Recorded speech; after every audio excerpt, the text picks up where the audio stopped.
Hey everybody, welcome to the Voxology Podcast. Mike and Tim here. Today we're going to do something just a little different.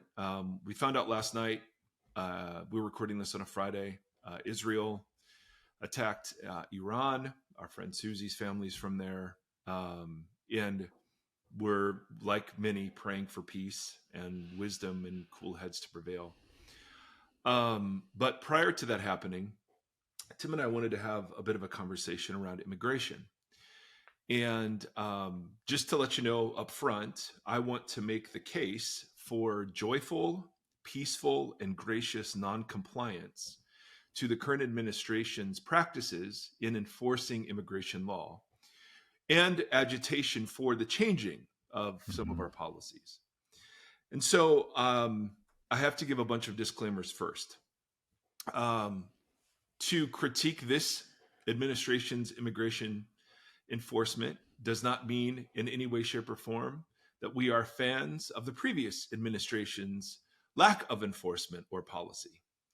I am not an immigration expert in any way, shape, or form. And to some degree, I'm going to be channeling the work of Matthew Soerens, who wrote a book called Welcoming the Stranger years ago that I read. And then we did a World Relief event with him last week. It was very, very enlightening. We'll talk more about that in a second. Also, I am trying to use either the own quotes, the people's own words in describing what is happening as far as possible. And I'm trying to use credible news agencies, not just randos on Twitter. So I'll be quoting from Reuters, the Associated Press, the Wall Street Journal, CNN, but that CNN article has since been backed up by others. And so we're going to split into two parts today. The first part is just to sort of track Tim and I's visit to California, this World Relief event on the eve. As we're flying back the next day, all of a sudden things blow up in California. And so we kind of want to name some things that are being said and what we perceive as the reality. And then we want to look at the text, the relevant texts in the scriptures regarding immigration, because one of the first things people will say when you start quoting Old Testament as well, I mean, come on, guys, this isn't a theocracy. Come on, these Old Testament passages. You even said it, Mike and Tim. You can't read it flat. This isn't for America. And so let's talk about that. So we want to give a biblical overview. And so between the poles of what's happening on the ground and what we think the Bible's saying, we just want to make the case for joyful, gracious, peaceful non-compliance with the way the administration is choosing to enforce its immigration policies. We do not in any way, shape, or form speak for World Relief. Matthew Soerens is a genius at speaking for them. I am going to reference some of the things that he has either drawn attention to that I've checked out or that he mentioned. And I went, oh, that's amazing. And then tried to do some research on, but they're not sitting behind this saying yes and amen to everything we're saying. So the last couple of days, I've received some interesting, received a text from a friend who references a friend of his. So this is a friend who was an elder at our church for a long time. He was a friend who sent him this. One of our soccer teammates who we love was detained by ICE after his hearing in Memphis yesterday. No one has been able to get in touch with him yet, but all they know is he might have been transported to a facility in Louisiana. We're trying to act quickly and get him some legal representation. He has been working legally, paying taxes, and attending all of his hearings. He is an asylum seeker from Venezuela. And we want to talk about what an asylum seeker is as opposed to an illegal immigrant. All right, so we'll get to that. We also got an email from a church in our area who has a refugee and migrant ministry. I'm going to change the names and won't mention the church for reasons that will be obvious. But the leader of this ministry sent out an email to other pastors and other leaders who are involved in this ministry. Dear so-and-so, I need to make you aware of an incident this week from one of our, and they name an apartment complex that is not known for its awesomeness. in a very poor area. I need to let you know about one of our blank families, a mom from Honduras who has 3 children here. She has hired an attorney and was working with ICE to get her work permit, EAD, and her next scheduled meeting with them should have resulted in that outcome. Okay, so she has been partnering with them, hired an attorney at her own expense. These are not provided for her, and has been working to get this work permit, and was showing up to the very appointment where she was supposed to be granted the work permit according to the rules. She received an email telling her to come in this week to, quote, update her records. She brought her 2 daughters, ages 13 and 4, I think, with her as she normally did. Changing a name here, but Jennifer, someone from the church or the ministry, was her driver for the meeting. The waiting room was full, which was unusual. When the mother went back for her appointment, the girls were not allowed to accompany her, which was also unusual. After a lengthy wait, Jennifer, the driver, was called in. The mother had been detained and was already on a bus headed to a detention center elsewhere in Tennessee. ICE knew that the children had been abandoned in the waiting area. Jennifer was told she could have child services come and pick them up and put them in the system, or she could personally take custody. Many moments of consternation ensued. Jennifer took the kids home overnight.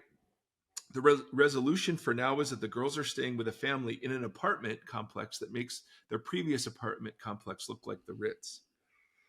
I personally will be loading up on food, Walmart cards, and necessities to take them next week. There is a reasonable chance the lawyer working can get her stayed before she's on a plane to Honduras. Now, so this is the head of this migrant and refugee ministry writing. And then there's another person on the board of this nonprofit org adding additional color. We're not aware of her having a criminal record. She's been complying with ICE check-ins all along. And she has a U visa, just the letter U. And you can look this up, Google it.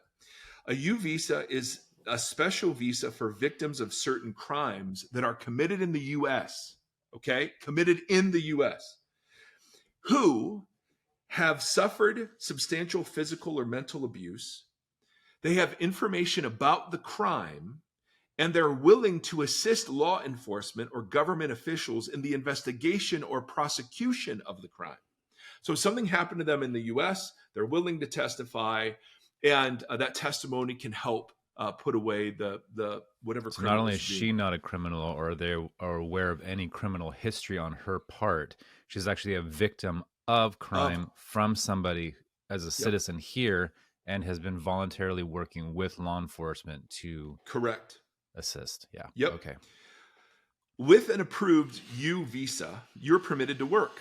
You are issued a EAD, employment authorization document, which she thought she was picking up. Mm-hmm. With an approved U visa, you are protected from deportation. So they got her before she could get one, is the point. So these are credible sources, a friend of a friend, and a very reputable church in the area working with migrants and refugees. And so these are 2 of many, many different sort of anecdotal pieces that are coming to attention. And it was the reason why we wanted to do this World Relief in Southern California event at all. We partnered with them. We had about 100 leaders there from various churches, probably half of them non-white, maybe a little less. Matthew Soerens, I'm a huge fan of. We've had him on the podcast several times. Holy Post has had him on. Recommend the book. One of the things that we were sensitive to is we were 2 white guys talking about immigration. And I acknowledged that at the beginning of our time together. One of the things that was super interesting is the number of non-majority folks in the room who came up and said, this is exactly what needs to happen. Yes. In other words, when people suffer, and for those of you who've dealt with like long-term illness, it's very isolating.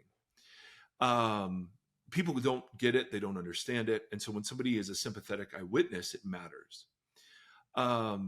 What we were hearing from these pastors or non-majority folks in churches was that a very similar thing is at play. They felt ostracized, demonized, and labeled for a long time.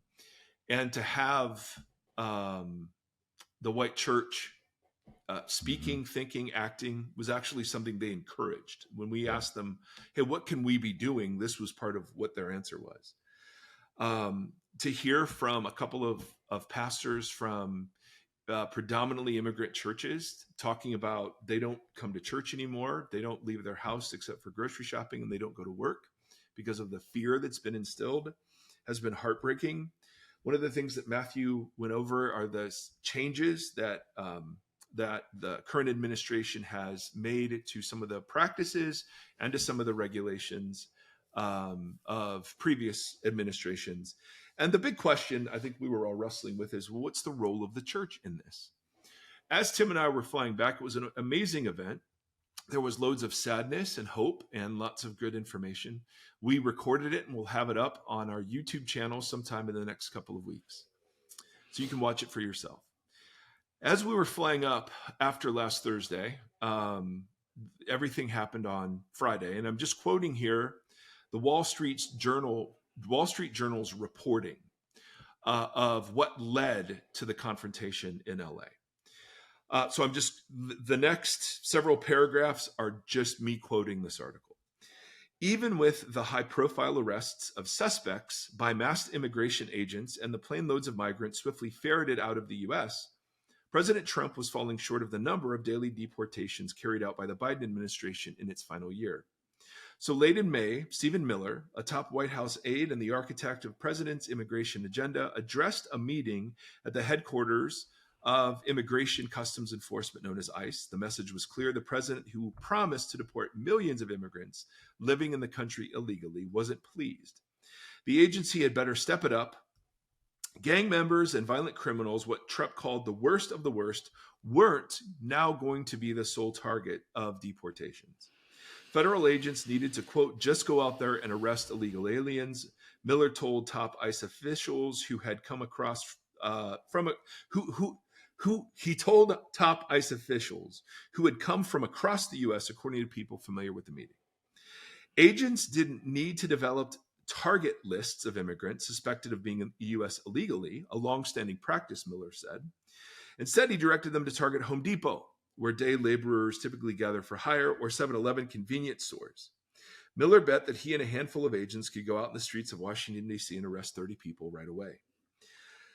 Who here thinks they can do it, Miller said, asking for a show of hands. ICE agents appeared to follow Miller's tip and conducted an immigration sweep Friday at the Home Depot in the predominantly Latino neighborhood of Westlake in Los Angeles, helping to set off a weekend of protests around Los Angeles County, including at the Federal Detention Center in the city's downtown. On Saturday, Trump ordered 2,000 National Guard troops to Southern California, despite objections from the governor and the mayor.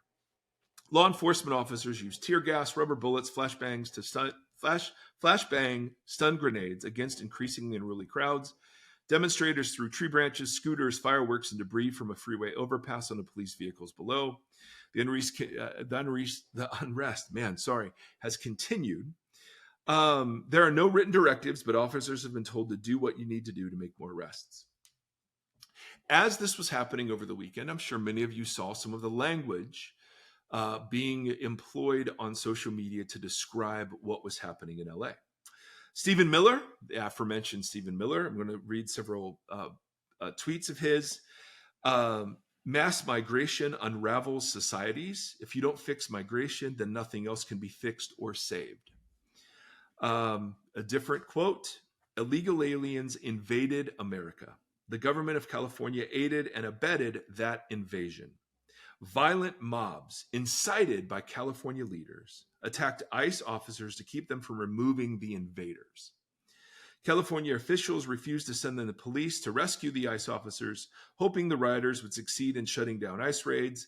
This is an organized insurrection against the laws and sovereignty of the United States. Another tweet: America was invaded by illegal aliens. Americans voted to end the invasion. Democrat rioters are now waging violent insurrection to overturn the election results and continue the invasion. A tweet from Miller to California Governor Gavin Newsom: Your state is a criminal sanctuary for millions of illegal alien invaders, cartel killers, foreign terrorists, transnational gangs, and insurrectionist mobs. Huge swaths of the city where I was born now resemble failed third world nations. When our courageous ICE officers fighting to rescue your communities came under violent, organized attack, and the LA mayor left them unforgivably to fend for themselves, when the rioters swarmed, you handed over your streets willingly. You still refuse to arrest and prosecute the arsonists, seditionists, and insurrectionists the administration is fighting to save the city and the citizens you have left to struggle and suffer. The FBI director, just so we're clear, the FBI needs no one's permission to enforce the Constitution. My responsibility is to the American people, not to political punchlines. LA is under siege by marauding criminals, and we will restore law and order. I'm not asking you, I'm telling you. The Department of Homeland Security declared LA not to be a city of immigrants, but a city of criminals. That same NHS secretary just yesterday said, we are staying here in California to liberate the city from the socialists and the burdensome leadership that this governor and this mayor have placed. So interesting conversation. We're here to kind of overturn whatever the election results were that resulted in their empowerment. This was from Customs Border Patrol. Let this be clear. Anyone who assaults or impedes a federal law officer or agent in the performance of their duties will be arrested and swiftly prosecuted to the fullest extent of the law. Attack a cop and lifelong consequences will follow. Another quote, the Assistant Homeland Security Secretary said Tuesday the Guard was there providing security for federal law enforcement as they continue operations to, quote, remove the worst of the worst from Los Angeles. I said Saturday that 44 people were administratively arrested and there was one arrest for obstruction. So after all of that hubbub, those were the arrests, at least from one day. These violent rioters will be held accountable if they harm federal officers, and make no mistake, ICE will continue to enforce our nation's immigration laws and arrest criminal illegal aliens.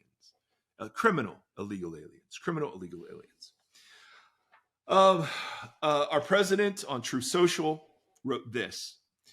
Once great American city, Los Angeles has been invaded, there's that language, and occupied by illegal aliens and criminals, both capitalized. Now violent insurrectionist mobs are swarming and attacking federal agents to try and stop our deportation operations. But these lawless riots only strengthen our resolve. I'm directing the Secretary of Homeland Security, Secretary of Defense, and Attorney General in coordination with other relevant departments and agencies to take all such action necessary to liberate Los Angeles from the migrant invasion, all caps, not all caps, but migrant invasion is capitalized, and put an end to these migrant riots. Order will be restored, illegals will be expelled, Los Angeles will be free. Thank you for your attention to this matter. The vice president tweeted this: insurrectionists carrying foreign flags are attacking immigration enforcement officers, while one half of America's political leadership has decided that border enforcement is evil. I didn't know those were the only two options. Time to pass President Trump's big, beautiful bill. And then the Secretary of Defense: the violent mob assaults on ICE and federal law enforcement are designed to prevent the removal of criminal illegal aliens from our soil. Criminal illegal aliens. A dangerous invasion facilitated by criminal cartels, and a huge national security risk. Under President Trump, violence and destruction against federal agencies and federal facilities will not be tolerated. It's common sense. The Department of Defense is mobilizing the National Guard immediately to support federal law enforcement, and if violence continues, active duty Marines from Camp Pendleton will also be mobilized. So I want to just pay attention to some of the language that's used here. Now, are in any way, shape, or form, is violence against law enforcement okay? Nope. Is violence against property okay? Nope. Should protests be peaceful? Yes, absolutely. But I just want to notice the language here being used to describe what's happening. Invasion, marauders, the siege of Los Angeles, an occupied force, insurrection, a city of criminals. And there's no distinction being made here between the different kinds of immigrants that are in the country. It's just simply painted with a broad brush. I saw some television interviews. We're being invaded by a foreign nation. California is burning, and people have the audacity to wave Mexican flags. A couple of problems that Tim and I might have, and others might have, with the characterizations of what's happening in California. I lived there 20 years in Orange County. Tim lived there as well. First of all, everyone being described here is an image bearer. And so from a Christian point of view, we automatically object to any dehumanizing language. We're not fans of criminals. We're not fans of violent people. We're not fans of people who decide to take these kinds of opportunities to loot and to commit other crime, not even remotely.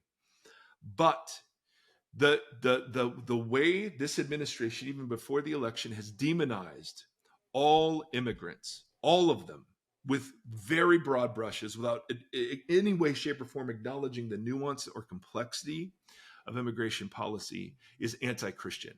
No doubt about it. So, for instance, we have in the country, we have refugees who have fled from a country of origin for fear of persecution based upon certain characteristics. We have, and these are people usually flown out of their home country to the United States because they are in one of these classes. They have a provable fear of persecution. There's another class of people called asylum seekers, and here I'm channeling Matt Soerens and other distinctions that are made by immigration experts. Asylum seekers don't fly from their home countries to the U.S., but they present themselves to the U.S. Somehow they make their way here, and they present themselves. And to be granted asylum, they have to prove that they have that same fear of persecution based on, and there's this whole list of things that it has to be based on. And then these folks have to pay for their own legal representation. A lot of Christian nonprofits will help asylum seekers by giving legal representation because they're not given it. Then there is a different, and I didn't know this. I mean, this to me makes some of this really difficult to swallow. There are groups of people here by something called humanitarian parole. And it's a way that the federal government can allow some people into the country who wouldn't otherwise be eligible for visas. They could come in on the basis of humanitarian or public interest reasons on an individual basis. So we have folks on humanitarian parole, like from Afghanistan or from Ukraine, Venezuela, from Cuba, from Haiti. A lot of these a lot of this parole has been revoked in the last few months. They were here lawfully. So they came and were here lawfully. They're not allowed to get green cards or permanent resident status, but they're here because they have some either humanitarian reason or some public interest reason to be here. Makes sense? Mm-hmm. Biden, from what I understand, one of his more controversial decisions was to allow loads of people in that way. And there was an app that the Biden administration used where if you wanted to come and claim asylum, you could be entered under this humanitarian parole sort of designation, but then wait your turn on this app to make your case for why you should be given asylum. Then there is another designation, and please Google this.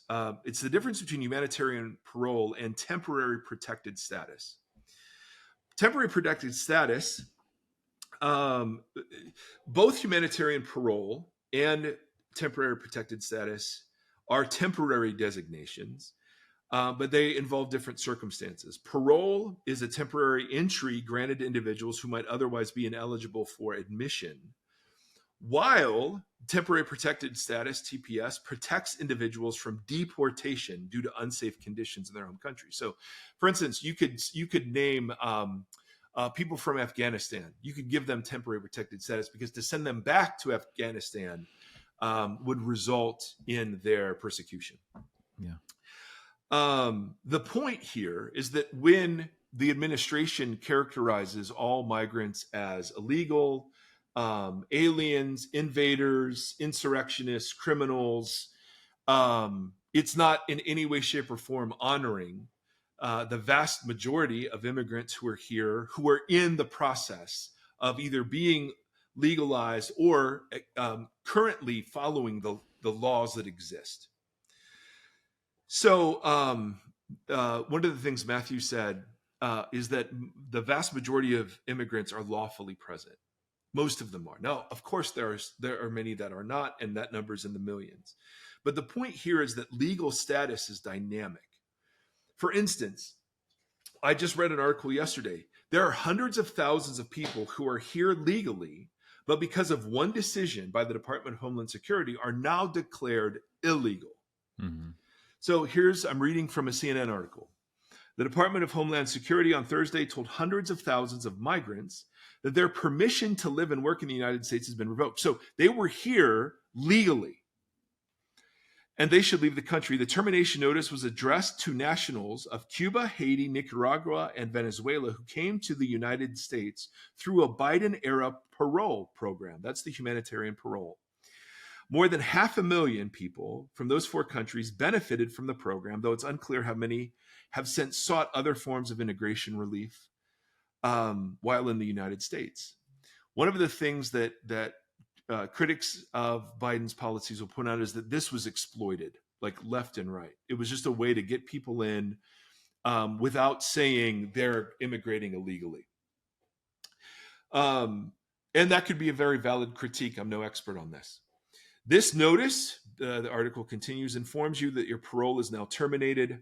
If you do not leave, you may be subject to enforcement actions, including but not limited to detention and removal. So these were people who were under humanitarian parole who are now finding out that that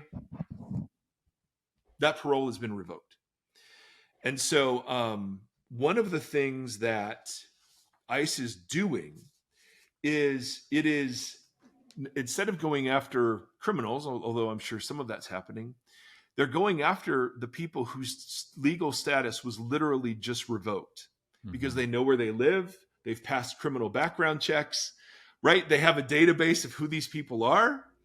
And so it's like, oh my goodness. So there's 1.5 million people who were here lawfully with humanitarian parole and temporary protected status who've seen that revoked. So one of the strategies of the Trump administration is to revoke the status of these people, declare them illegal, and group them in with everybody else who's here illegally. Mm-hmm. And I mean, that's a problem. When they call it an invasion, the facts paint a much different picture, right? People crossing the border often alone, seeking asylum, people who are refugees, people who served in Afghanistan, people fleeing persecution, people fleeing destitution. You can portray this as a violent invasion, and no doubt there is human trafficking, there are illegal drugs, and there are violent criminals coming over our borders. No doubt. But that is not the vast majority of what's happening.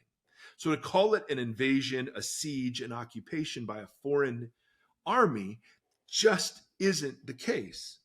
Not only that, but to call it an insurrection and to accuse Democrats of overturning an election, it seems rich coming from the folks who pardoned the January 6 rioters, and the clear evidence that Donald Trump refused to call in the National Guard when that was requested. Nancy, I've read the conspiracy theories that Nancy Pelosi has some sort of magical power, but if Trump can override a governor's authority to send in the National Guard instantly in California, he certainly had the authority to send in the National Guard in Washington, D.C. So let's not play the insurrection game. Not only that, the courts have rejected the argument that this is invasion.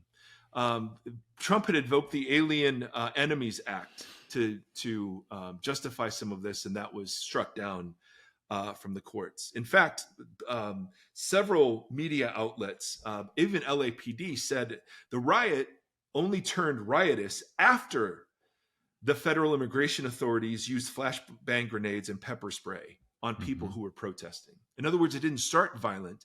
ICE's tactics provoked the violence. Not only that, but I have a hard time, and I'm just speaking very honestly, I have a hard time being lectured on law and order by people who voted for convicted felon and being threatened by the FBI director about harming law enforcement officers when 169 convicted of assaulting police officers, or 140 officers who were hurt January 6th, 169 convictions of the 1,500 or so that were pardoned. I have a hard time swallowing, don't touch our officers, when here was a federal building. And this was the argument about why we need to deploy the National Guard in LA. We have to protect federal buildings and federal agents. So the double standard of here's a federal building, the Capitol, that is being invaded by insurrectionists who are not carrying American flags, at least not only American flags, right? Lots of other flags flying around that day. And who are harming and assaulting federal officers or Capitol police officers. I just simply refuse to be lectured on law and order by folks that pardoned that kind of behavior. Now, that doesn't mean we justify any violence against law enforcement officers. No way. No way. My dad was a police officer. I've been a chaplain for police officers. No way. No way is that cool. I'm just saying that superiority and the language that is being employed here on its face is exaggerated, hyperbolic fear-mongering. Not only that, but they're not deporting criminals. They're not. In fact, they're deporting, the easiest people to deport right now are the people showing up for the hearings to do it the right way. Yes. And this is intolerable. So this literally was released, I don't know, half an hour ago by Reuters. You can read this online. Trump's ICE arrests non-criminals despite crime-focused message. The number of people booked into immigration detention who have been charged only with immigration violations, so that's it, they don't have any other criminal record, has jumped 8-fold since President Donald Trump took office, government data shows, undercutting his anti-crime message.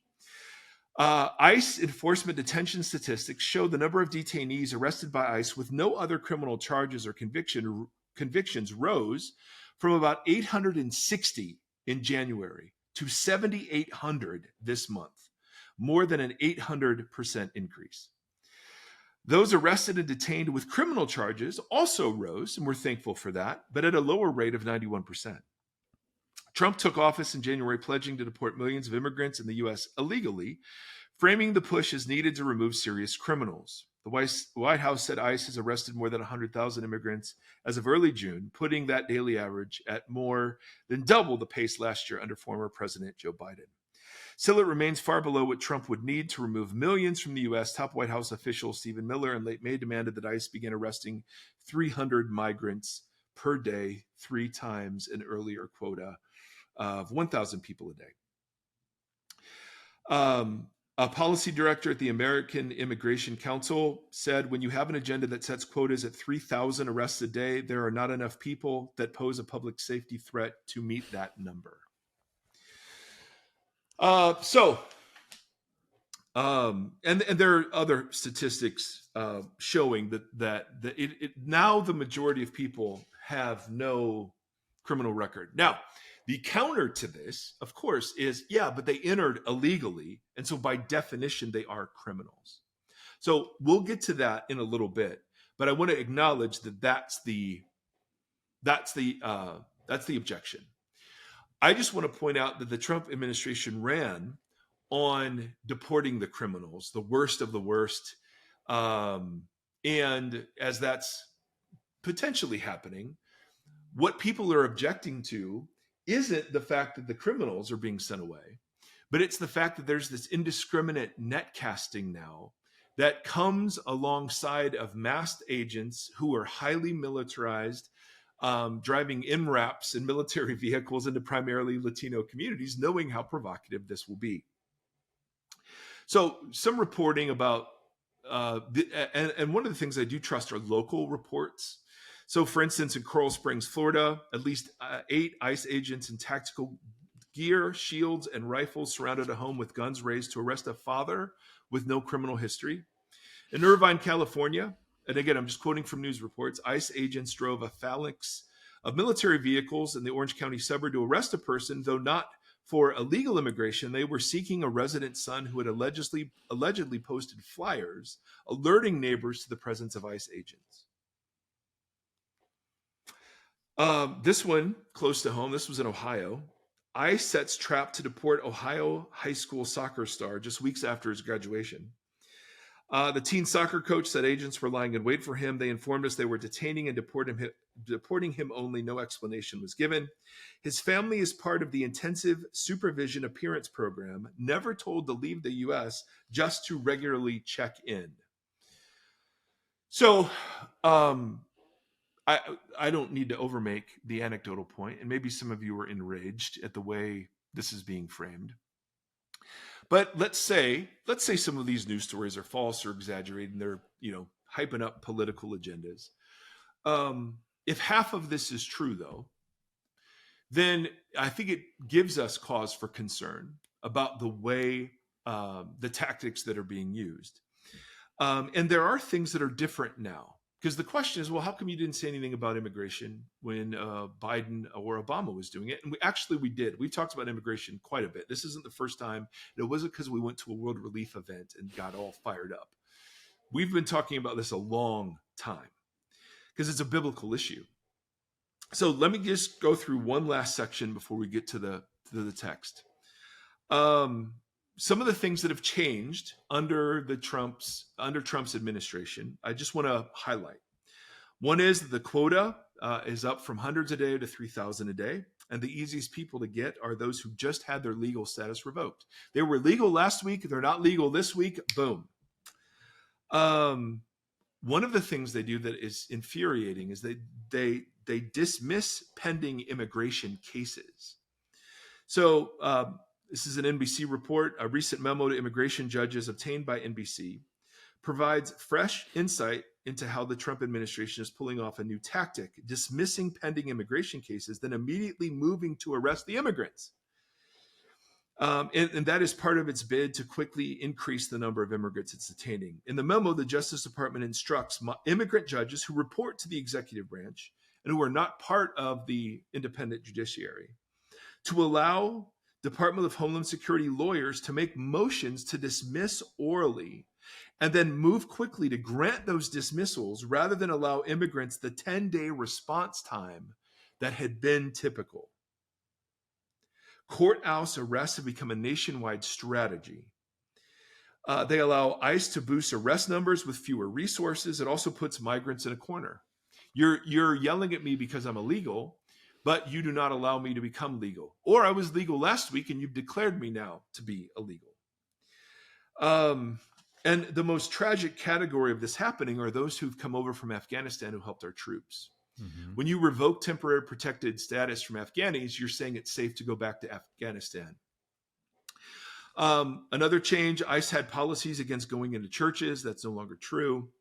The tactics themselves, there are times that previous administrations used very highly weaponized teams to subdue violent criminals or to go into situations where the possibility for violence was significant. But, the numbers that Obama and Biden deported were fairly, not as high as I think everybody would like them to be, or some would like them to be. But we didn't have some of this very public indiscriminate sort of action, particularly with federal agents making warrantless arrests, masked agents taking people into custody without identifying themselves, plainclothes agents in at least a dozen cities have arrested migrants who showed up to court hearings. And across the U.S., people suspected of being in the country illegally are disappearing into the federal detention system without notice to families or lawyers. And the Supreme Court's rebuked the Trump administration for lack of due process in several cases. Now, Does that make us Democrats? No, this is not a partisan issue. I don't know that Biden's policies were the best, and we'll get to. I mean, I'm not a policy expert on this, but I if I'm just seeing without a previous declared loyalty to one party or another, this seems there's a difference between legal and just. This seems unjust, even if some of it's legal. And why would I say that? Well, because of the biblical teaching around the alien, the stranger, the sojourner, and the foreigner. So I'm going to take a half an hour to go through this. Tim, you've been so wonderfully nodding along. I'm doing my best to be gracious and kind and balanced, because I understand this is a very controversial issue. But again, I just want to reiterate, I think this is becoming the kind of issue where the church needs to take a joyful, gracious, peaceful, non-compliant stance to some of what's happening here. So let's talk about the Hebrew word ger. G-E-R is how you transliterate it. It's translated. That's how we're all feeling right now. Ger. It's it also translates pilot or pirate. Excuse me, not pilot. Pirate. So dumb. So it's translated alien, stranger, sojourner, foreigner. It's somebody who's not native to the land where they are living. And so they're vulnerable. They don't have family necessarily or land as a source of income. That same term is used of when the Israelites were in Egypt, they were not there happily somewhere, not in other instances, no. It was also used of people who were in Israel from other countries. There is loads of migration that frames the biblical story. Abraham being called from one city to immigrate to another. Joseph, God using the forced, Joseph being sold into slavery and then all of a sudden becoming this official in Egypt. Moses in the Exodus, right? Egypt loving the migration of Israelites at the end of Genesis, but in the beginning of Exodus, no one knew Joseph, and there were so many of them. They were afraid. They were a threat, these Hebrew immigrants. And so they began to be persecuted. And the most heinous persecution, of course, was murdering the firstborn sons of the Hebrew immigrants. Ruth, her story of being a Moabitess, coming into Israel and displaying covenant loyalty, and her being part of David's line. Nehemiah coming back to the land and having to figure out intermarrying, seeing his people intermarry foreign women and all of that. That's all about the communities of people. Jesus being a refugee himself, fleeing persecution. And then ultimately it was persecution that led to the scattering of Christians in Acts 8, where all of a sudden Christians find themselves displaced among the nations and start forming churches. Now, I'm going to quote a bunch of Old Testament verses that have to do with that word ger, and we find often that word is attached to this triad. It was the vulnerable triad in the ancient world. It was the orphan, the foreigner, and the widow. And that triad is mentioned all over the place. Now, I know, because we've made the point, that this is not to determine U.S. policy. And I know, because we've made the point, that this does not apply to America as a nation state. This was covenant given to Israel. But I'm going to read all of these and then make an exegetical point that I think is really important. All right, so let me just go through these very quickly. Leviticus 19:9, when you reap the harvest of your land. This is called gleaning. Do not reap to the very edges of your field or gather the gleanings of your harvest. Now, could you imagine? You're living hand to mouth as a farmer in ancient Israel. And what this is saying is you get one shot at your field. So you shake the olive trees, and whatever comes down is yours, and whatever doesn't come down, don't shake it twice. When you harvest your field, leave stuff at the very edges. Do this. He says, do not go over your vineyard a second time or pick up the grapes that have fallen. Leave them for the poor and the foreigner. I am the Lord your God. Later in Leviticus 19, when a foreigner resides among you in your land, do not mistreat them. The foreigner residing among you must be treated as your native born. Love them as yourself, for you were foreigners in Egypt. And this is so much of the rationale behind the mercy laws and the compassion laws of the Old Testament. You were foreigners in Egypt, so how dare you mistreat foreigners? You know exactly what being a foreigner is like. And so much of the blessing of God in the Old Testament was tied to how you deal with those in your midst who have needs and are vulnerable. And so God always brings, in the Old Testament, he always brings it back to grace. I delivered you from slavery, therefore. I delivered you out of captivity, therefore. I took care of you when you were foreigners, therefore. Deuteronomy 17. The Lord, your God, is the God of gods, Lord of lords, the great God, mighty and awesome, who shows no partiality, accepts no bribes. He defends the cause of the fatherless and the widow and loves the foreigner residing among you, giving them food and clothing. And you are to love those who are foreigners, for you yourselves were foreigners in Egypt. The care for the vulnerable communities was designed to remind Israel of its need for grace, that they did nothing to warrant God's selection of them, even says to them, you weren't the most numerous nation or the most powerful nation.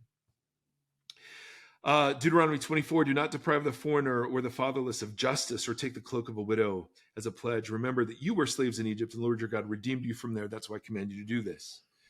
Then we get the gleaning command a second time in that same text. Deuteronomy 26, when you finish setting aside a tenth of all your produce in the third year, the year of the tithe, you shall give it to the Levite, the foreigner, the fatherless, and the widow, so they may eat in your towns and be satisfied. Jeremiah 22, this is what the Lord says. Go down to the place of the king of Judah and proclaim this message there. Hear the word of the Lord, you king of Judah, who sit on David's throne. You, your officials, and your people who just come through these gates. This is what the Lord says. Do what is just and right. Rescue from the hand of the oppressor the one who has been robbed. Do no wrong or violence to the foreigner, the fatherless, the widow, and do not shed innocent blood in this place. Ezekiel 22. See how the princes of Israel abuse their power to shed blood. In you, they have treated father and mother with contempt. In you, they have oppressed the foreigner and mistreated the fatherless. Malachi 5, I will put you on trial. I will be quick to testify against sorcerers, adulterers, perjurers, against those who defraud laborers of wages and oppress the widows and the fatherless and deprive the foreigners among you of justice. Zechariah 7. And the word of the Lord came to Zechariah. This is what the Lord Almighty said. Administer true justice, show mercy and compassion to one another. Do not oppress the widow or the fatherless, the foreigner or the poor. Do not plot evil against each other. So laws and narratives about immigrants were plentiful throughout the Old Testament. And this was a form of ancient welfare.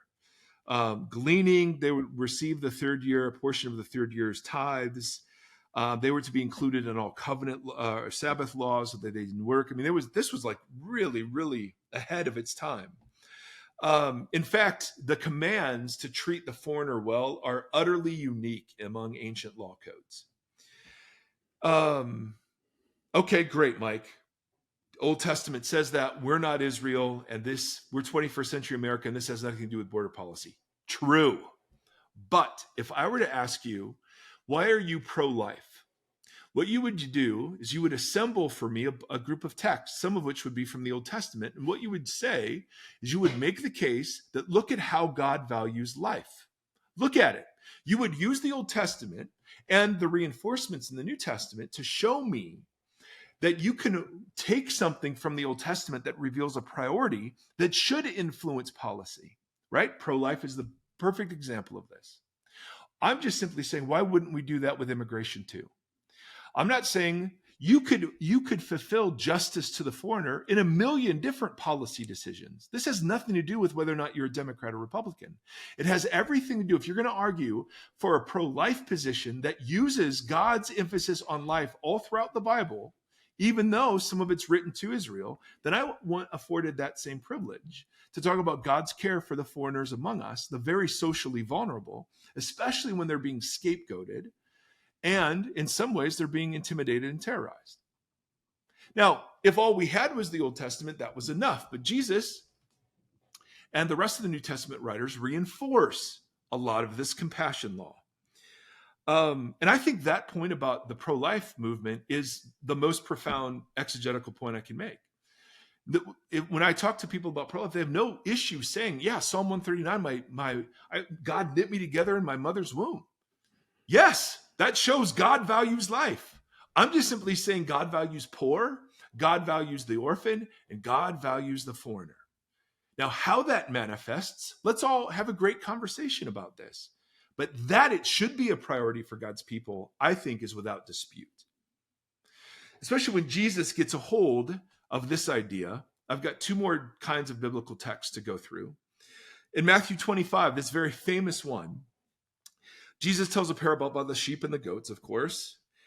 He says to those on the right, the sheep, the righteous, the king will say, come, you who are blessed by my Father, take your inheritance, for the kingdom prepared for you since the creation of the world. For I was hungry, and you gave me something to eat. I was thirsty, and you gave me something to drink. I was a stranger. Now, the word stranger is the word xenos, and it means stranger, foreigner, or guest. I was a stranger or foreigner, and you invited me in. I needed clothes, and you clothed me. I was sick, and you looked after me. I was in prison, and you came to visit me. In prison, you came to visit me. People convicted of illegal activity. And the fact that he uses the word stranger, that could also be translated foreigner, is super interesting to me. The righteous will answer him, Lord, when did we see you hungry and feed you, and thirsty and give you something to drink? When did we see you as a stranger and invite you in, or needing clothes? When did we see you sick in prison or go to visit you? The king will reply, truly, whatever you did for the least of these brothers and sisters of mine. Now, brothers and sisters here is Matthew, the way Matthew uses brothers and sisters is referring to fellow disciples. Okay, and so one way around this is to say, yeah, this doesn't have anything to do with welcoming immigrants. This has to do with fellow Christians, which is interesting when, according to some estimates, 80% of the people who are immigrating, seeking asylum, and who are refugees come from Christian countries or claim Christian traditions. So, just a bit of complexity there. James. It's not all that complex. Well, James 1, those who consider themselves righteous and yet do not keep a tight rein on their tongues deceive themselves, and their religion is worthless. Religion that our God, our Father, accepts as pure and faultless is this, to look after orphans and widows. And you would have automatically substituted foreigners, although it's not explicitly mentioned, then Hebrews. Keep on loving one another as brothers and sisters. Do not forget to show hospitality to strangers. There's that word again. That doesn't mean people you don't know. These are people who are the most vulnerable in your community that no one knows. For by doing so, some people have shown hospitality to angels without knowing it. Continue to remember those in prison as if you were together with them in prison. Okay, so one set of texts from the Old Testament simply demonstrates God's heart for the most socially vulnerable classes of people. And that heart should be reflected in God's people, regardless of whether they're in Israel or in the church.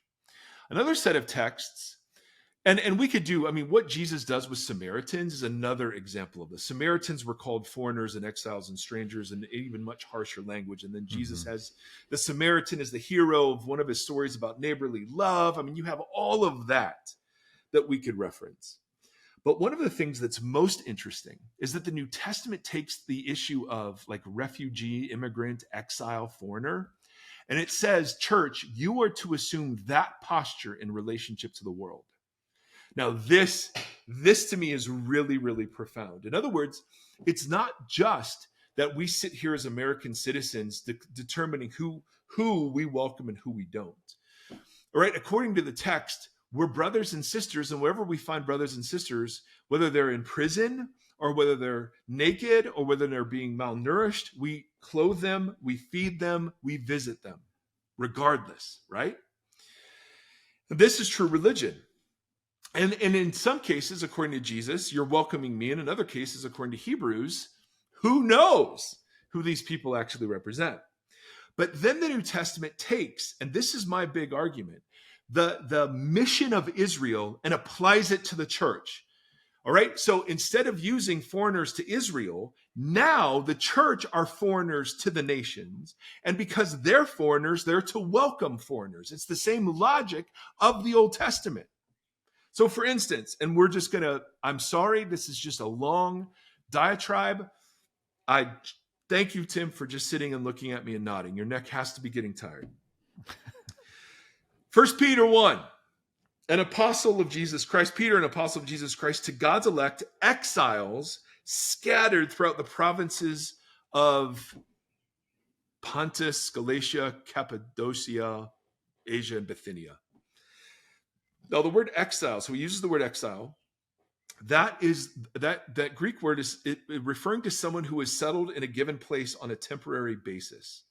You could translate it resident alien, somebody who is a refugee fleeing persecution or has been forcibly resettled. All right. So, okay, that's an interesting word to describe the church. Scattered is a diaspora word. When Israel went into exile, they were scattered into the nations, forcibly resettled. Peter uses that image right out of the gate to describe the mission identity of the church and its parallels to Israel. Since you call on a father, verse 17 of 1 Peter 1, you call on a father who judges each person's work impartially. Live out your time as foreigners in reverent fear. Now, he's meaning, of course, that to live with Christ as Lord and not Caesar means you're in moral exile. You could be in vocational exile, right? But the last thing you would ever think is that now borders and nation states are the most important identity markers. Rather, it is the collective identity of all Christians everywhere as foreigners and exiles. That's your identity, right? I mean, this is so mind-blowing. So Peter takes the language of Old Testament exiles and uses that to map an identity. So even though all of these passages from Israel they don't map onto America, true, but they map on the church. Come on. This is what he's saying. Dear friends, I urge you as foreigners and exiles. So foreigners, someone who lives in a place without full citizenship in the land they are living. We are now the refugees. We are now the foreigners. Foreigner also means temporary resident alien. And then, in case you were wondering, like, okay, so the church now inhabits the same mission of Israel. Later in 1 Peter, he literally lists the commission given to Israel in Exodus. I understand now that the mission is no longer ethnic and geographically bounded. That's the big news of the covenant. Gentiles are now included. That's the big news. But the fundamental posture of the church is to mirror God's commands to the posture to mirror God's commands to Israel, to model those same postures. And he uses language straight from Exodus to remind them of this. 1 Peter. You also, like living stones, are being built into a spiritual house to be a holy priesthood, offering spiritual sacrifices. You are a chosen people, a royal priesthood, a holy nation. That's all Israel language, and that's missional language, God's special possession, that you might declare the praises of him who called you out of darkness into his wonderful light. Why should Christians care about immigration? Because we're Christian. It's not because we're Democrat or Republican. It's because we're Christian. And it reflects the commission given to Israel. That same commission was given to the church, now without geographic borders. That doesn't mean we're going to agree on policy decisions. That's fine. We're not talking about policy decisions, right? You could look at Biden and say, yep, that's the way to do it. You could look at Biden and say, nope, that's horrible. I do think there is a line here where the tactics being used of enforcement are dehumanizing to a vulnerable community that the church is supposed to care about. And that's where I think the government now is overreaching, and the church needs to participate in joyful, peaceful, gracious noncompliance.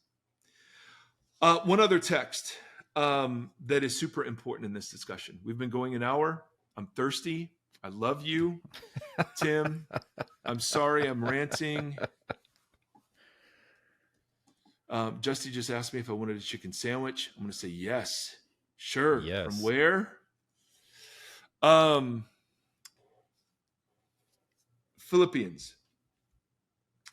Philippi was one of the most patriotic and militaristic cities in the Roman world. All right, just a bit of background. At Philippi, Mark Antony and Octavian, who we will know as Caesar Augustus, defeated Brutus and Cassius, who were behind Julius Caesar's assassination. Octavian was Julius Caesar's adopted nephew.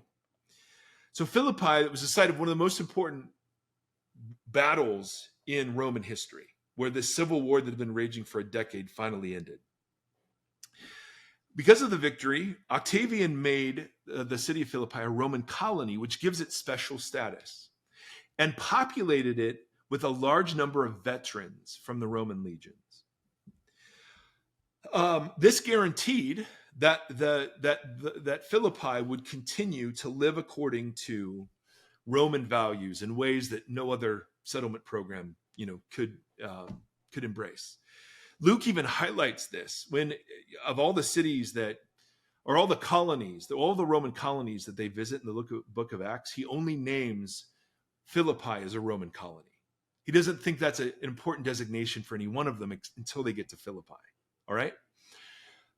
Because it was very militaristic and patriotic, 40% of the city were Roman citizens, which was unusually high. And some estimate 30% of the Christian church were Roman citizens. And as you know, Roman citizenship was a big deal. It afforded a great deal of privilege that the vast majority of the world didn't have access to. So what Paul does is he opens up by saying, whatever happens, conduct yourselves in a manner worthy of the gospel of Christ. Now, in English, that just sounds something totally religious that Paul would say. But the word that is translated conduct yourselves is live out your citizenship in a manner worthy of the gospel of Christ. Now, this is interesting because he's going to use this word and another word. It's the only time he uses citizenship language when he's writing to people who value Roman citizenship above all other forms of identification. Mm-hmm. All right? Does this make sense? Yeah. So then he says, and this is the bomb that's being dropped, chapter 3, verse 20, our citizenship is in heaven. And so what he's saying is stop obsessing over your trivial Roman status. Instead, your identity is you are a citizen of Christ's kingdom, which exists scattered throughout the world. You have brothers and sisters, mothers and fathers scattered across the globe, and your allegiance is to them, not to Rome and not to Philippi. If Paul were writing today to the American church, I wonder if he would use this similar language with us. My primary allegiance is to American border policy, or to political party, or to America as a nation state. Right? My allegiance is to the God and Father of our Lord Jesus Christ, who, last time I checked, was no respecter of border policies. Now, I'm not saying those don't matter. They do, and let's have great conversations about them. But when a government takes a posture that is so antithetical to what I see as biblical teaching, and one of the excuses given is, well, this just doesn't apply to America, I just don't think that's true. I think it very much applies to America. Not only that, but when we love our neighbor, so when Jesus talks about neighbor love, who does he use? A Torah scholar asks him, hey, how do you rank the commandments? There was a debate over being holy versus loving your neighbor as being the second most important commandment. First commandment was love the Lord your God with all your heart, soul, mind, and strength. A Torah scholar asked Jesus, how do you rank these? What must I do to inherit eternal life? Jesus responds to the Torah scholar with a question. Well, you're the scholar. How do you read it? And the guy quotes, love the Lord your God, love your neighbor as yourself. And Jesus says, yep, I agree. You've answered correctly. But the man, wanting to justify himself, said, who is my neighbor? And then proceeds to tell the story of the Good Samaritan. Now, we don't have time to go into that story. But what Jesus does is he extends the idea of neighbor to the person that you love the least. Mm-hmm. And at the end of the parable, the Torah scholar cannot even use the word Samaritan. He just simply refers who was the neighbor to the man who was robbed. Well, the one who had mercy on him. So neighbor love is mercy to anyone in need, regardless of cultural, ethnic, economic, or social distinction. And to make the point, he uses the man who would have been most offensive to the Torah scholar. Imitate the Samaritan. So the idea that neighbor doesn't include the foreigner is just antithetical to the teaching of the New Testament. Now, are you okay? Am I okay? Yeah. Yes. Because I got more. Yeah. Go. I'm sorry this is long, y'all. Objections. And then let's take these seriously. All right? Objection number 1. They're criminals because they entered the country illegally. They don't have to do any other crime. Their entering the country is the crime. There's no other explanation required. By definition, to be an illegal immigrant is to be a criminal. So why are you harping on being tough on criminals? All immigrants are criminals. Now, as we've seen, that's not true. Mm-hmm. In fact, a majority would not fit into that category. But even those people are being swept into this. Are you okay with that? And not only that, people who were here granted legal status by previous administrations, having that legal status revoked, then deemed illegal and arrested, that is not at all what this administration talked about doing. So legal and illegal, I'm not sure have the same sort of like end of story power you're suggesting. And not only that, but if we're going to pardon people who are defacing property and trying to overturn an election, then I just don't want to be lectured by people who were okay with that. But in this one, man, Romans 13 applies. Nope, not at all. You either are against it all or you're for it all. You can't be one that fits my political agenda and one that doesn't, because at that point, you're just a partisan person. And among Jesus followers, that has no place. And so, yeah, somebody else, I mean, these are just tweets. I voted for this. You'll see these after these anecdotal statements. I voted for this. It's the rule of law. No one is above the law. The problem, and this is what Matthew does such a good job explaining, is that he used, I think, the word majority of immigrants are desperate to be right with the law. Mm-hmm. They came in. Now, not all of them. Some are violent, some are evil, some are drug traffickers and human traffickers. And doggone it, I don't know how many times we have to say it, they should be dealt with still as image bearers and given due process. But that's not who the majority of people are that we're talking about, right? And so when you are, and I hate to quote AOC because that will infuriate some, but she had a great point. Mm-hmm. She just said this administration is anti-legal immigration because they are taking away channels that have been declared legal or statuses that were declared legal that have been removed, and now we're just deporting those people. So I don't buy the, hey, this is just an issue of law and they're criminals. What about Romans 13? Well, Tim, we're going to do a whole podcast on Romans 13 because my goodness, but let's just Romans 13, obey, be subject to the governing authorities. Government has been ordered by God. And we're going to do a whole podcast on this because I don't want to torture you anymore with hearing me drone on and not, talking. As we've said, Romans 13, so be subject to the governing authorities. That doesn't mean be silent to the government authorities, right? The right for protest. That's different for us than it was for the people of ancient Rome. But also, there is a difference between what is legal and what is just.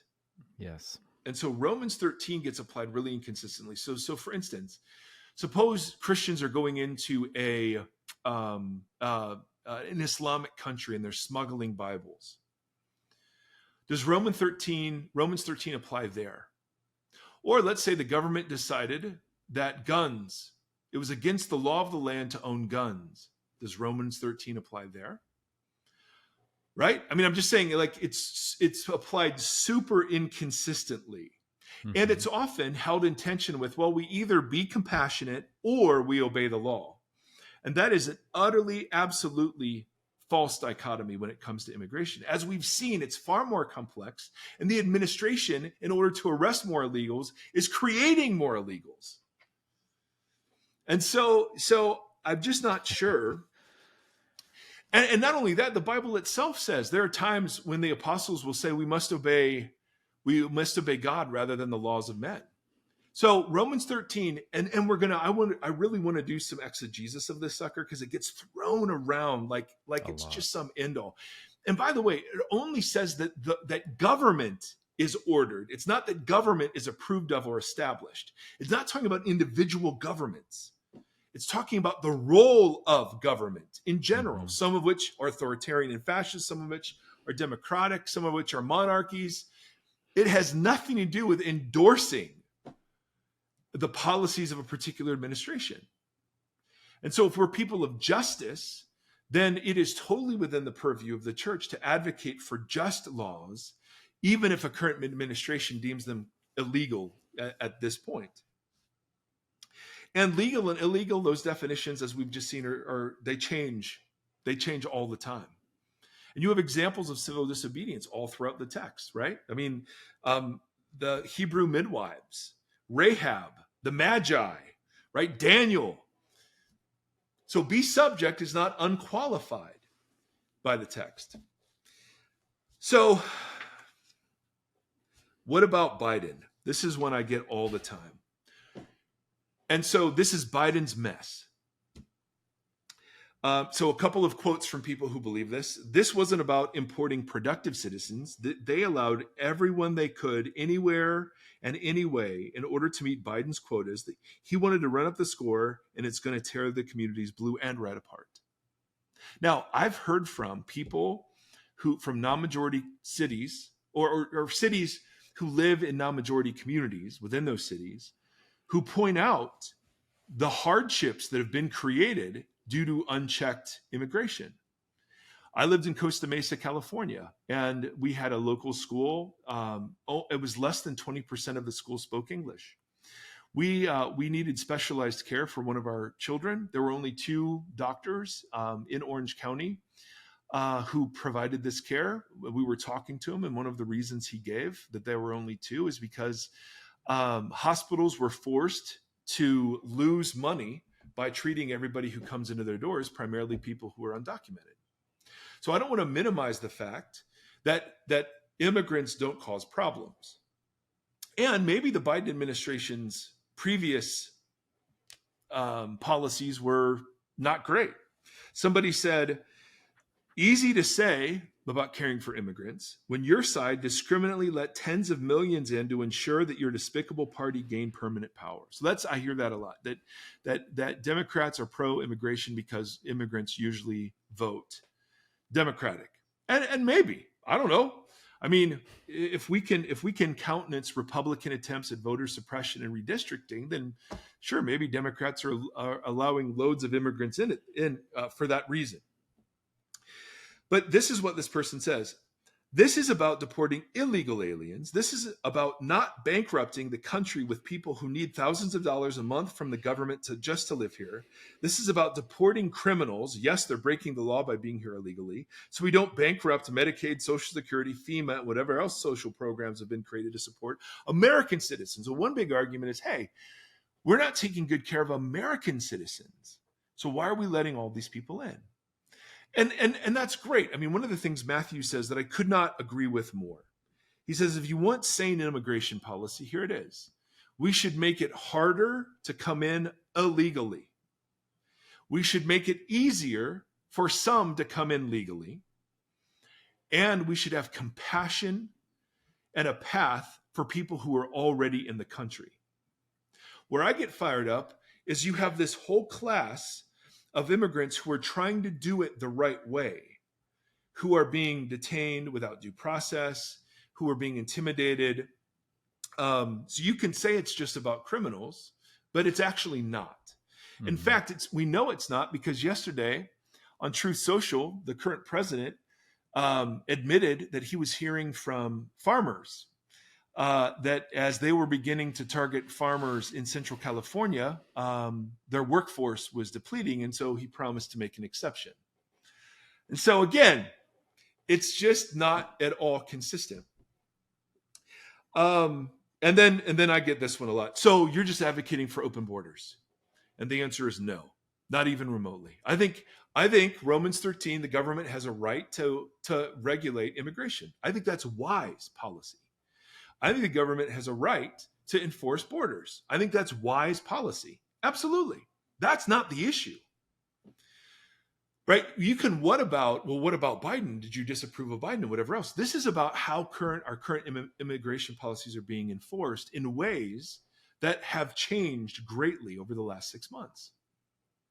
And I think the church has an opportunity to stand up for a very significant and underrepresented population, particularly when that population is being scapegoated and demonized as eating cats and eating pets, which turned out to be totally false.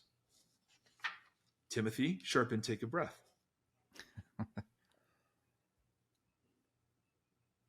Yes, I did. Okay, I didn't know if that was a prelude. No. All right, I'm almost done, bro. Not that we have to be done, but like with my 24 pages of notes. So I'm just speaking for Mike Erie. I'm not speaking for Tim Stafford. I'm not speaking for Matt Soerens. I'm not speaking for World Relief. I'm not speaking for the church I work at. I want you to know, here's where I'm at after all of that first section of here's what seems to be happening, combined with here's Bible-y. Where does that leave us? Mm-hmm. Well, here's where it leaves me. I'm not speaking for Tim, although I suspect he may agree. I'm opposed to violence against law enforcement. I am opposed to the tearing apart of families. I am opposed to indiscriminate arrests of law-abiding people with no criminal record. I am opposed to the dehumanizing language being employed by the current administration.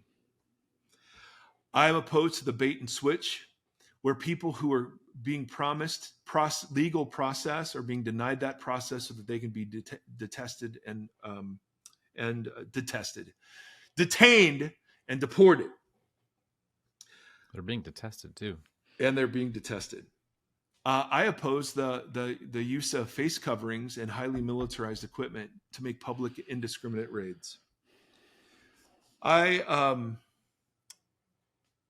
absolutely oppose the dehumanizing treatment of that community. And so, as one person who has a small platform, I simply want to ask all of you who are listening, who are Jesus followers, to begin to engage, if you haven't already, in joyful, peaceful, gracious non-compliance. Now, what does that look like? Well, here's some thoughts. Number one, and the most important one, is to stay peaceful. The Sermon on the Mount still applies. We love enemies, which doesn't mean we like them, but if we have the opportunity to harm them, we don't. And if we have the opportunity to do good, we do. Don't give into optics that work against the core mission of loving people created in the image of God. We need to agitate for more just immigration policies. And that includes political agitation. I think that also includes protest. The big question I want to wrestle with is, with the privilege given to me, what can I do to advocate for justice? One thing is to encourage our representatives to vote against this big, beautiful bill. And this was something that Matt pointed out, I had no idea. The budget for detention facilities, he said, these are his numbers, is increasing from $3.4 billion to $45 billion. Mm-hmm. I saw another quote, I don't know if this is true, that said that ICE, if this bill passes, ICE would become the largest budgeted law enforcement agency in the country. Says a lot. Yep. And because the government can't build all of these detention, that's the real sticking point, Matt said, was that they only have 50,000 beds. And those are filled. And so you're hearing about people being detained in the basements of federal buildings without food and water and those sorts of things. And then lastly, one of the ways we would encourage you to participate is through World Relief. We're going to put links to their organization. There are other great organizations too. This is just the one we know the best and believe in. We're going to put the conversation we had with Matthew on our YouTube. channel, we encourage you to share. Please share this podcast and share that YouTube video. The YouTube video is more important, obviously, than the podcast, but share it. The other thing is we're going to take this on the road.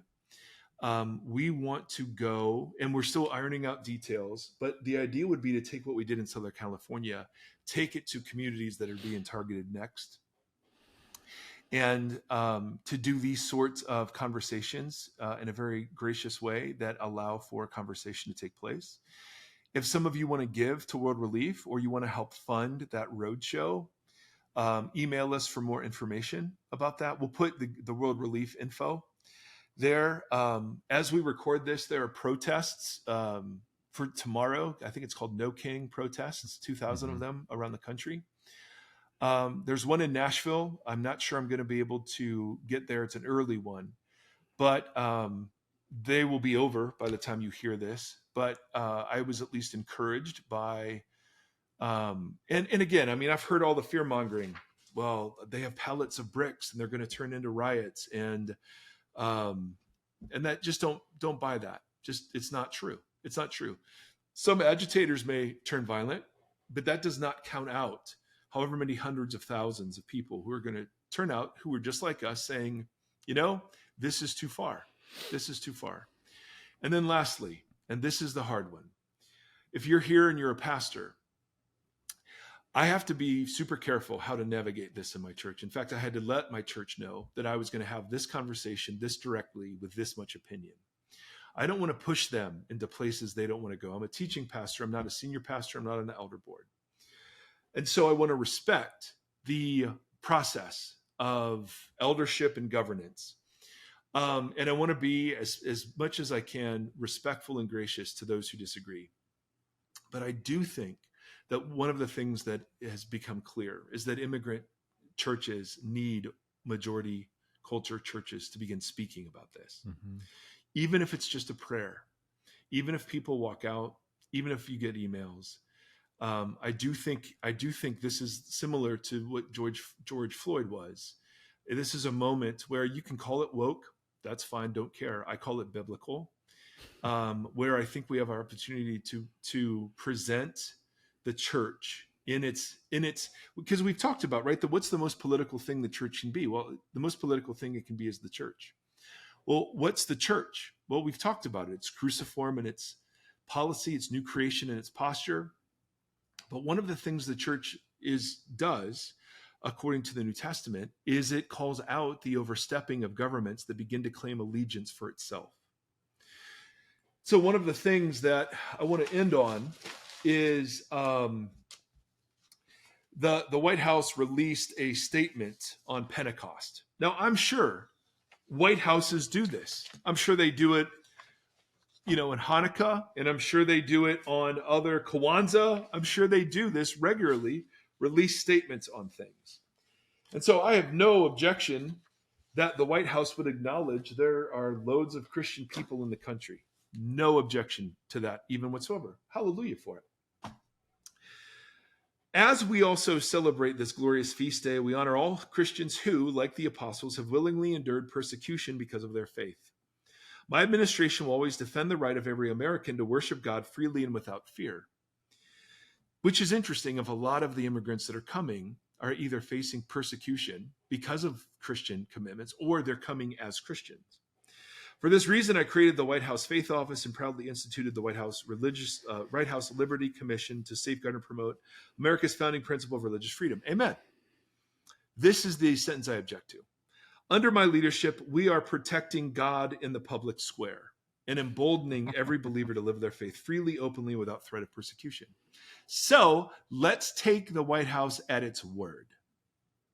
Let's bring God into that public square freely, openly, and without threat of persecution to advocate for this very vulnerable community.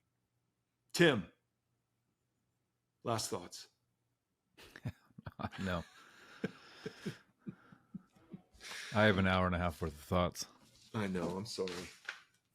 No, you nailed it. This is I had a very emotional night the other night because we did all that work with the school boards, largely around some of these same issues. And now that this kind of conservative sweep that's happened across the nation happened in the school boards here. So the high school one has already gotten rid of their DEI statements. And now the one that we fought with is, as of last night, doing the same thing. And it just feels like we're losing every single battle that we're involved in right now. And, a DEI statement is just a statement, but it opens the door to policy. And it's just, you're watching these families just, spiral looking for any safe space whatsoever. And it's just so aggravating. But that being said, this idea of, I was talking to my therapist about privilege and how much I wrestle with, everyone's like, Tim, stop reading the news, stop, blah, blah, blah, blah, blah, blah, blah. And it's like, I can't. I feel like I have to bear witness. So like balancing that out with good stuff on the side is the current lane I'm trying to travel in, like just to keep myself balanced between the negative and the positive. But there's a lot locally happening everywhere right now that even if you feel like completely daunted by the scope, the national landscape and the scope of all this, there are small ways that all of us can be super involved in advocating for our neighbors. So it doesn't have to be, and you can watch the news, but I have a ton of friends in LA, and their accounts, their firsthand accounts of what's been happening down there is not what you are seeing or hearing. No. It is by and large peaceful. Dancing, singing, bubbles, like bubbles. Like that girl got out there with bubbles in front of these guys with rubber bullets, and they're shooting reporters. It's just like, don't believe everything that you're seeing. This is by and large has been peaceful, and they are trying to generate fear to get you to react. And don't take the bait. Don't believe the hype. Like, I don't know, but there's ways to get involved, and there's ways to advocate, and there's ways to be this joyful, non-compliant citizen. So I encourage you to find those things because they are plentiful. Yeah. So, friends, I have a vulnerability hangover right now, as one of our pastor friends called it the other day. And I could be wrong. We could be wrong on so much of this, but I just don't think so. I don't think so. I think I want to be attentive. Yep. I don't need to justify it anymore. Please look at World Relief's site. There are chapters often around the country in your neck of the woods, as they say, and they could use help. Some of the funding that was given to them was from USAID. A good chunk. And they've been raising money, but they've had to cut all sorts of very good life-saving programs overseas. So, friends, may the Lord bless you and keep you. May the Lord shine his face upon you and be gracious to you. May the Lord lift up his countenance to you, and in these days give you peace. Amen. Amen.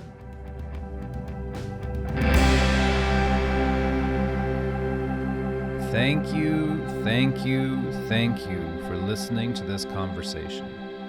The Voxology Podcast is a 501c3 nonprofit organization that is made possible by listeners just like you. If you'd like to partner with us, you can do so at patreon.com/Voxology Podcast or on Tithely, tithe.ly, and just search Voxology Podcast. Links for both are in the show notes and on our website. You can interact with the hosts on Facebook /Voxology Podcast or on Instagram at Voxology Podcast and on Twitter or X, whatever it is, at Mike Erie. Thank you for walking this long road with us.